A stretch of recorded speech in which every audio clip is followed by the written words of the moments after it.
विक्रमादित्य एक महान राजा थे। उनका न्याय जग प्रसिद्ध था। उनके बारे में प्रचलित था कि कुछ भी हो जाए पर वह अपने न्याय पर अडिग रहते थे। एक बार धर्म और लक्ष्मी में बहस हो गई। धर्म बोले कि मैं बड़ा हूं और लक्ष्मी बोली कि मैं बड़ी हूं। दोनों स्वर्ग के राजा इंद्र के पास गए। इंद्र ने पूछा, आप दोनों आज अचानक मेरे पास कैसे आए हो?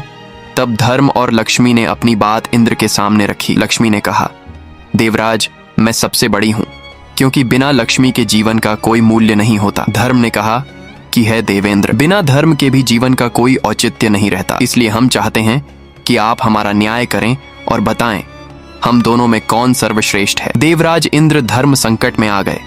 उन्होंने सोचा कि मैं कैसे यह बताऊं कि कौन सबसे सर्वश्रेष्ठ है।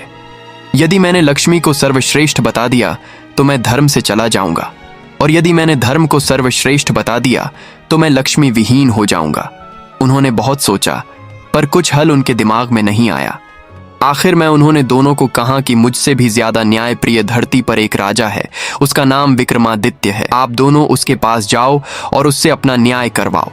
वह आप दोनों का न्याय बड़ी सरलता से कर देगा। लक्ष्मी और धर्म दोनों पृथ्वी लोक पर आ गए। दोनों राजा विक्रमादित्य के पास पहुंचे और बोले, हे राजन, आप हमारा न्याय करें। राजा विक्रमादित्य बोले, ठीक है, पहले आप दोनों अपना अपना किस्सा मुझे सुनाओ, फिर मैं दोनों का किस्सा सुनकर यह बताने में समर्थ हो जाऊंगा कि कौन आप दोनों में सर्वश्रेष्ठ कौन है। लक्ष्मी और धर्म ने अपनी अपनी बात राजा विक्रमादित्य के सामने रखी।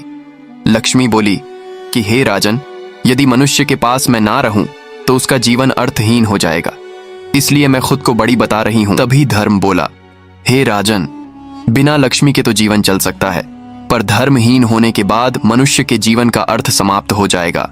इसलिए हे राजन, आप हम दोनों का न्याय करें और बताएं कि हम दोनों में कौन श्रेष्ठ है। राजा विक्रमादित्य बहुत विद्वान थे। वह समझ गए कि यह एक अत्यंत कठिन न्याय है। यदि मैंने लक्ष्मी को बड़ा बता दिया तो मैं धर्म से विरक्त हो जाऊंगा, और यदि मैंने धर्म को बड़ा बता दिया तो लक्ष्मी मुझसे रुष्ट हो जाएंगी।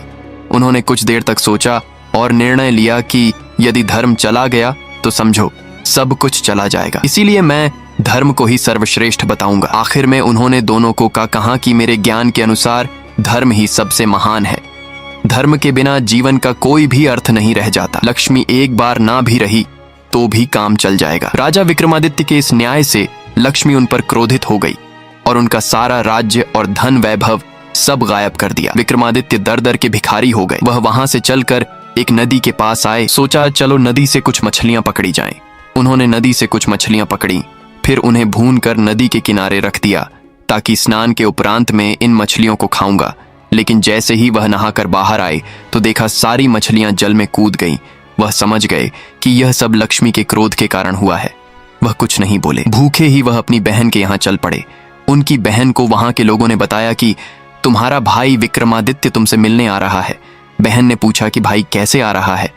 लोगों ने बताया कि वह फटे हाल वस्त्रों में पैदल आ रहा है। उसने कहा कि उसे घोड़ों के अस्तबल में ठहरने को कहो। विक्रमादित्य को घोड़ों के अस्तबल में ठहराया गया और खाने के लिए उन्हें छोकर की रोटी दी गई। वह समझ गए कि यह लक्ष्मी के नाराजगी का असर है, इसलिए उन्होंने वही जमीन में गड्ढा खोदकर वह रोटियां गाड़ दी और बोले कि हे धरती माँ, मैं जब दोबारा यहाँ आऊंगा तो आप यह रोटी इसी स्थिति में संभाल कर रखना। फिर वह किसी को बताए बिना वहां से रवाना हो गए। अगले दिन सुबह वह अपने एक मित्र के पास पहुंचे। मित्र ने उनका बहुत स्वागत किया। खाने के लिए उनको तरह तरह के व्यंजन परोसे गए। जब राजा विक्रमादित्य खाना खाने बैठे तो उन्होंने देखा कि खूंटी पर टंगा नौलखा हार खूंटी निगल रही है। वह समझ गए कि यह भी लक्ष्मी की एक चाल है, इसलिए उन्होंने अपनी सफाई में कुछ भी नहीं कहा। मित्र जानता था कि विक्रमादित्य ऐसा नहीं कर सकते, पर उसकी पत्नी ने विक्रमादित्य पर अभियोग लगा दिया कि उनका हार विक्रमादित्य ने ही चुराया है। वहां से विक्रमादित्य चलते हुए किसी दूसरे राज्य में आ गए।